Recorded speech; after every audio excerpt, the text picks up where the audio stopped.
ध्यान। स्वामी जी ट्रेन में जा रहे थे, कुछ लड़कियां उनके सामने बैठी थी, बड़ा मजाक उड़ा रही थी।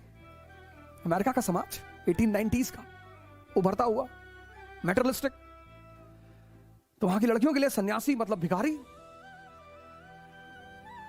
स्वामी जी जब वेस्ट गए तो वहां हर औरत को मां कहते थे, तो औरतें नाराज हो जाती थी उनके ऊपर। तो उन्हें बड़ा अजीब सा लगता था कि यार इतना सम्मान मैं दे रहा हूं और ये मेरे ऊपर नाराज होती हैं। तो फिर उन्हें पता चला कि यार मां कहने से उन्हें बुढ़े होने का एहसास होता है। नजरिया। हमारे देश में मां कहना सम्मान है।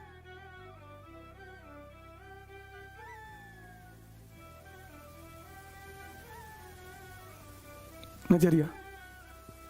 तो कुछ लड़कियां बैठी थी उनके साथ ट्रेन में, तो उन लोगों ने प्लान किया कि स्वामी को परेशान किया जाए। तो उन्होंने स्वामी जी से कहा कि अपनी घड़ी दे दो, नहीं तो पुलिस को बुलाएंगे और बोलेंगे कि तुम मेरे साथ बदतमीजी कर रहे थे। ध्यान से सुनना, ध्यान का फायदा, ध्यान देना, ध्यान पे, ध्यान का फायदा। तो लड़कियों ने प्लान बनाया, लड़कियों ने कहा कि अपनी घड़ी दे दो, नहीं तो हम पुलिस वाले को बुलाएंगे और कहेंगे तुम हमारे साथ बदतमीजी कर रहे थे। स्वामी जी ने बहरा होने का नाटक किया, गूंगा और बहरा। लड़कियों को लगा अरे यार ये तो गूंगा बहरा है। तो लड़कियों से उन्होंने कहा लिख के कि जो कह रही हो लिख के दो।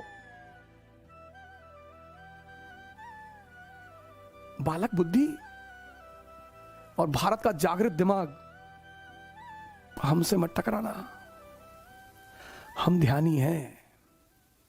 पढ़ने से आदमी क्लर्क बना है, बाबू बना है।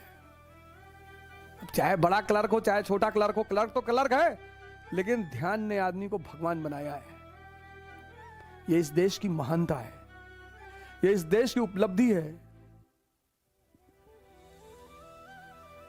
यह इस देश का गौरव है। स्वामी जी ने उन लड़कियों से कहा कि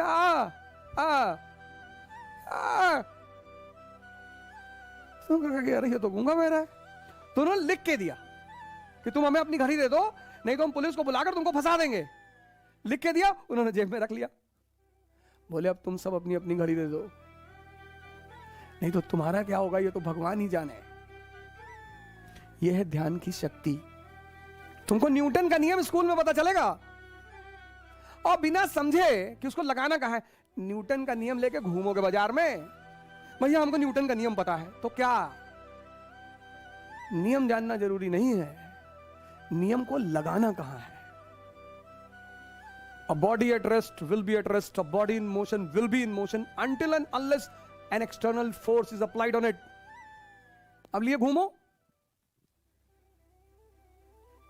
और तुम किसी ऑफिस के बाबू के पास फाइल लेके खड़े हो और तुम्हारी फाइल देख नहीं रहा है और 10वीं बार तुम गए हो और तुम्हें एक बैग न्यूटन का नियम याद आ गया, a body at rest will be at rest, और तुमने 2000 की 2 नोट रख दी उसके सामने, until and unless external force is applied, और उसने तुरंत फाइल खोल दी। नियम जानना जरूरी नहीं है, नियम लगाना कहां है यह ध्यान ही बताएगा। ध्यान कहता है देखकर सीखना, सिर्फ पढ़कर सीखना नहीं, देखकर। ध्यान का गुरु कोई पर्टिकुलर आदमी नहीं है, परिस्थिति भी है। यह ध्यान की दूसरी सबसे बड़ी खासियत है। ऐसा नहीं ध्यान का कोई पर्टिकुलर गुरु है। एक बार काशी में, बनारस में वो घूम रहे थे। बनारस अपने बंदरों की बदतमीजी के लिए बड़ा विख्यात है। तो काशी में किसी रास्ते पे जा रहे थे स्वामी विवेकानंद, वो बंदरों ने उनको दौड़ा लिया और लगे काटने। तो जब दौड़ा लिया और काटने लगे, तो स्वामी जी, एक आदमी सामने से आ रहा था, उसने कहा भागो मत, लड़ो। और पलट गए स्वामी जी, पलट गए, उठाया पत्थर और बंदर रिट्रीट कर गए। तो उन्होंने अपनी डायरी में लिखा कि ऐसी भयानक समस्याओं से भागने से निजात नहीं मिलेगा। घटना गुरु बन गई। इसीलिए तो इस देश ने ज्ञान के लिए दर्शन शब्द का इस्तेमाल किया, जिसे देखकर ही जाना जा सकता है। किताबें तो सिर्फ इशारा करती हैं,